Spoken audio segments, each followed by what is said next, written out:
Hi, this is Edwene Gaines. I'm speaking to you from the deck of my beautiful retreat center meeting room in Valley Head, Alabama. It's Rock Ridge Retreat Center, and we'd love to have you come. I'd like to share some ideas with you today about setting your goals. What is it you really want? The master teacher said, ask and you shall receive. He didn't say, make me guess. What is your heart's desire? And are you willing to do what it takes to have it? Charles Fillmore says in his book Prosperity that desire is the onward impulse of the ever-evolving soul. That desire that we have in our heart mind was placed there by God to lead us along our spiritual pathway. We honor God when we go for our desires. So how do we do it? Well, my suggestion is that you take some time apart a while, away from the family, away from the dogs and cats and the duties of the day, and spend some time alone with God. And ask yourself questions like, what would I do if I could do anything I wanted to do?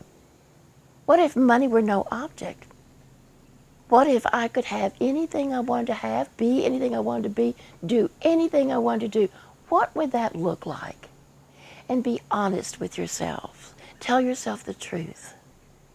You see, I believe that God wants you to have what you want if you're willing to do your part. So here's my technique.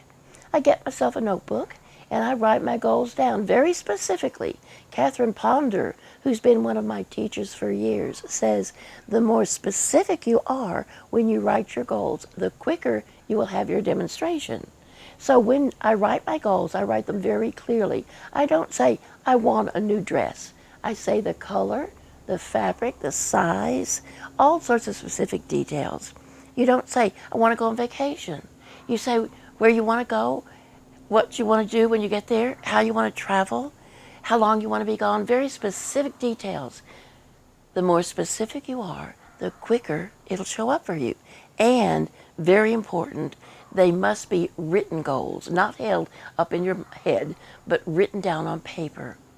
Then after you have this goal list done, things that you want right now, then you begin to ask yourself questions like, what must I change about myself in order to accomplish each one of these goals? Now, folks, as soon as you ask that question, the answer is right there.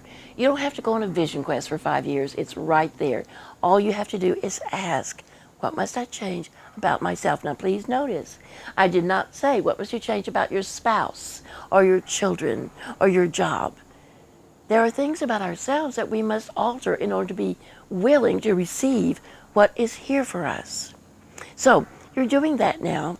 And then what you have to do, very, very important, is you have to set a date. If you don't put a date down there, you're living in la la land. Someday never comes. When do you want to get married? When do you want to buy that Harley with your tattoo on your tush? When do you want to run a marathon? Put a date down. And then this one I love because it's almost like playing. Take positive action toward each goal. Do what you can do today in order to convince your subconscious mind that you mean business. For example, let's say you decide you're going to take off next month and go backpacking through Europe. You're not going to make any advanced plans. Maybe you'll get a Brit Rail pass or your Rail pass ahead of time, but you're just going to go with no advanced reservations. What could you do today to signal yourself, your higher self, that you mean business? Well, you could get a backpack. You could get yourself some good, comfortable walking shoes. You could make sure your passport's up to date. Do you see? There's all sorts of specific things that you can do to get ready for your good. God's ready when we are. I love this little story because it reminds me somehow of where I am on my pathway. Imagine for a moment that you're a child and you go to your parents. Maybe you're 3 or 4 and you're just kind of feeling really good about yourself. And you go to your mama or your papa and you say, please, could I have a Harley Davidson motorcycle? And your parents, because they love you more than life itself, you're the most precious thing they've ever had. They would give you their heart if you needed it. They say to you, yes, my child, of course, you can have a Harley Davidson just as soon as you're able to handle it. Will you join me? Let's get ready to handle it. I'll see you soon. God bless.